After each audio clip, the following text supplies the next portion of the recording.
Oftentimes, out of great tragedy is born great beauty, and such is the case for the City of London's churches.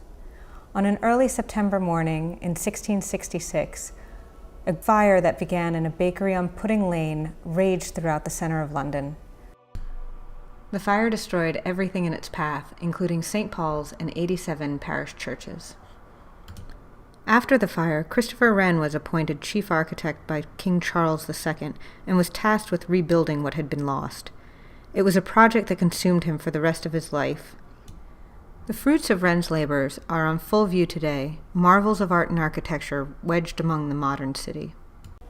As you explore Wren's churches, you will notice that although each church is unique in its architecture, there are some very consistent characteristics that carry through from church to church. The first thing you will notice is that his churches were designed to admit abundant natural light. He used clear glass windows with round tops, breaking from the standard stained glass windows of earlier Gothic churches. Given his preference for natural light, Wren's architectural decoration is conservative, favoring clean lines, stone-colored walls, and whitewashed ceilings. Finally, his churches typically have a square or rectangular plan tower on their west end. This tower is often topped by an elaborate spire, which is unique enough to differentiate the church from others in the city. One of Wren's most famous works is St. Paul's Cathedral. The two most defining features of St. Paul's Cathedral are its stunning facade and its enormous dome, which was very dear to Wren's heart. The facade is defined by a two-story arrangement with two tiers of paired Corinthian columns. These columns form a pyramid topped by a sharply angled triangular pediment which points towards the dome above. In addition, the two towers on either side of the facade support Wren's most advanced spire design. St. Paul's Dome is a wonder of 18th century engineering. At the time of its completion, there were only 4 domes in the world that were larger. When viewed from the inside, it is clear that the dome's primary illumination is from the drum's clear glass rectangular windows.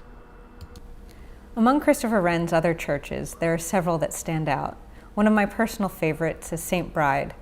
It is easily identifiable by its wedding cake-like spire. Consisting of 5 levels, this is one of Wren's most iconic spires and his tallest in the city. Once inside, you will find a space that is both impressive and intimate, and filled with natural light. In addition, this church showcases some of the best preserved and extensive black and white marble flooring that was favored by Wren.